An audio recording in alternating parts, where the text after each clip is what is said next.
La vie d'un papillon commence par un œuf, déposé sur une feuille ou à proximité d'une source de nourriture. À peine conçus, les jeunes sont déjà orphelins. La mère est morte peu de temps après la ponte.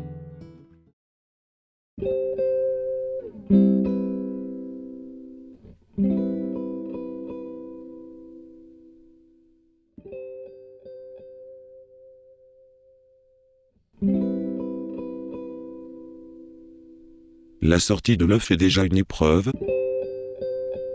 Il suffit d'observer la naissance de cette chenille pour s'en convaincre.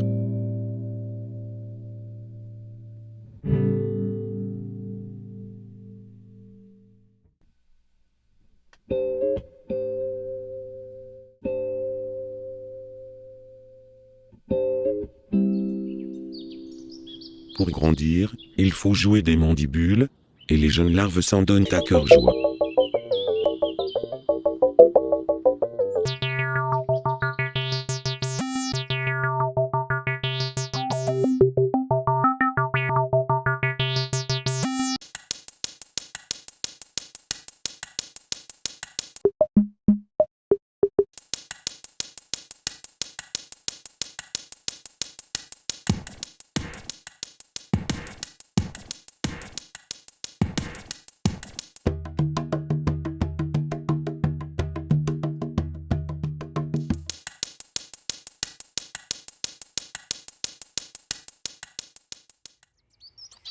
Manger, puis digérer.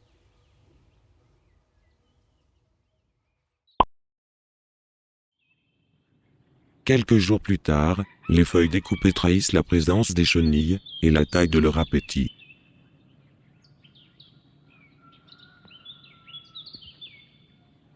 Leur meilleure défense est l'homochromie. La couleur de leur corps se confond avec celle du milieu. Comme elles bougent peu, elles échappent ainsi à la vue de leurs prédateurs. Mais beaucoup se font dévorer, car de nombreux oiseaux doivent nourrir des petits toujours affamés.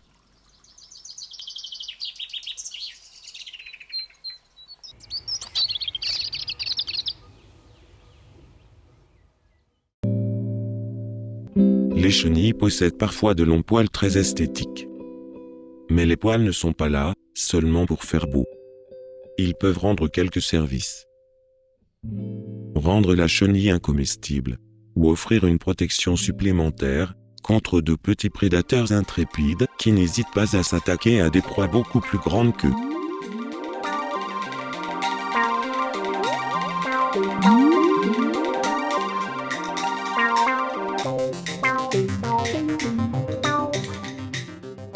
Cette chenille aura bien du mal à se débarrasser d'une araignée têtue.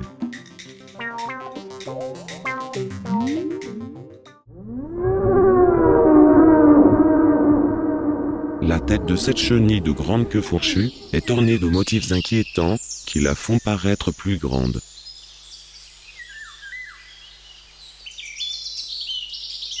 Ce bluff lui permet d'éloigner les petits prédateurs.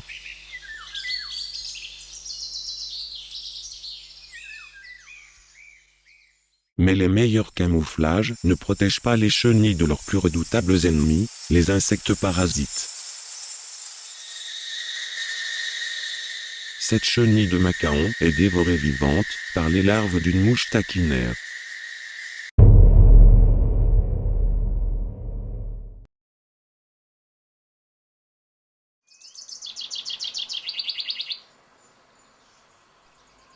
Le danger peut pousser la chenille à se jeter dans le vide. Suspendue à son fil de soie, elle se retrouve alors dans une situation précaire. Mais parfois, les chasseurs sont chassés. Minou croquerait bien l'un de ces délicieux petits emplumés.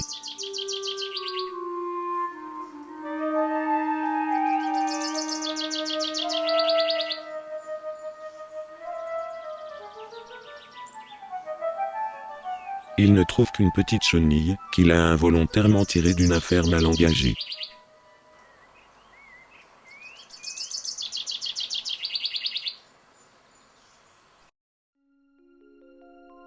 Une chenille de macaon fabrique un collier de soie pour se fixer sur une brindille.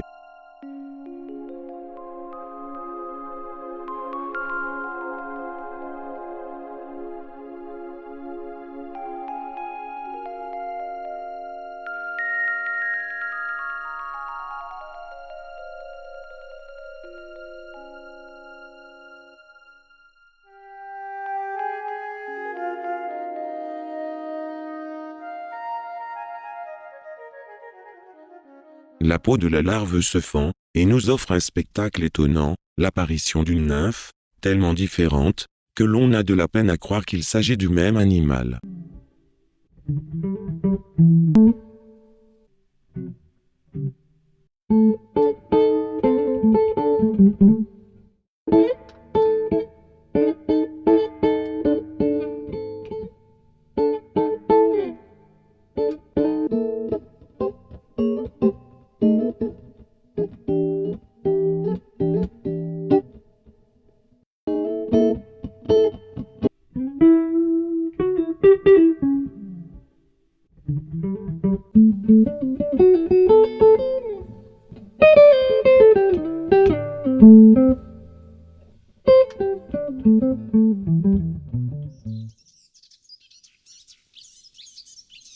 La chenille de grande tortue se place la tête en bas, et se replie en crochet.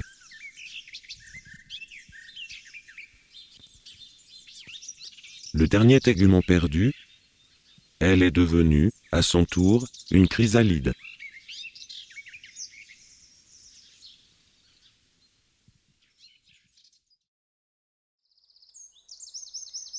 Sous le vieil escalier, un rayon de soleil donne l'impression que la chrysalide est en métal doré. Il suffit de la chatouiller un peu pour constater qu'elle est bien vivante.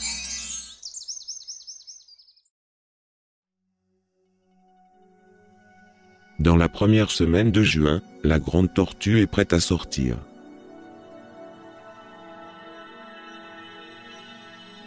L'insecte parfait, ou imago, émerge.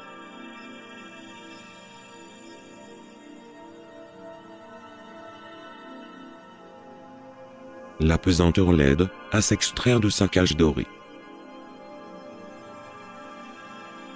Le papillon laisse alors ses ailes se défroisser et attend que ses téguments tout neufs se solidifient.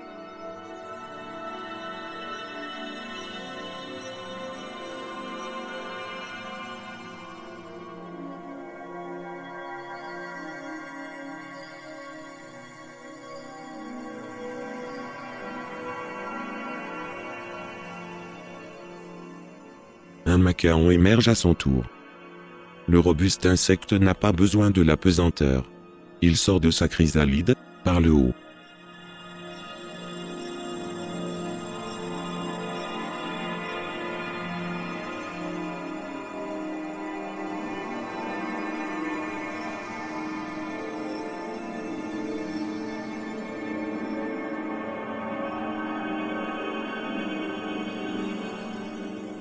Puis il nous laisse voir le déploiement de ses ailes.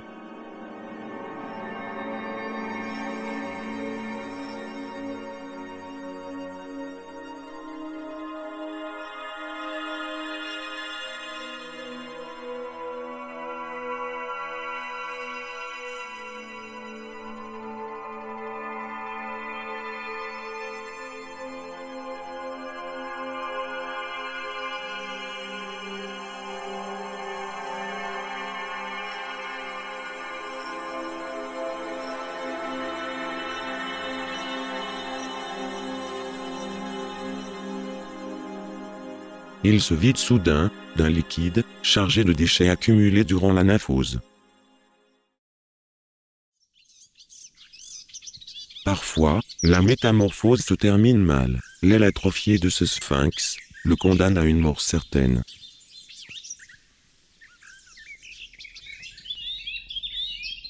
Dans ce cocon, la nymphe a été dévorée vivante par une larve de guêpe parasite.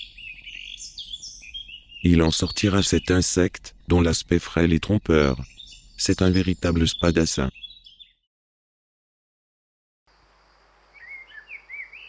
L'un après l'autre, les papillons de l'été apparaissent pour le plus grand plaisir de l'observateur.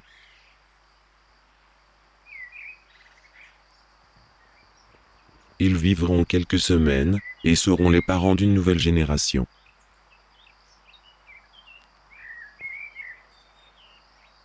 Si vous aimez les papillons, oubliez les produits insecticides, et plantez des fleurs. Vous ne le regretterez pas. Ils vous offriront le spectacle le plus coloré de l'été.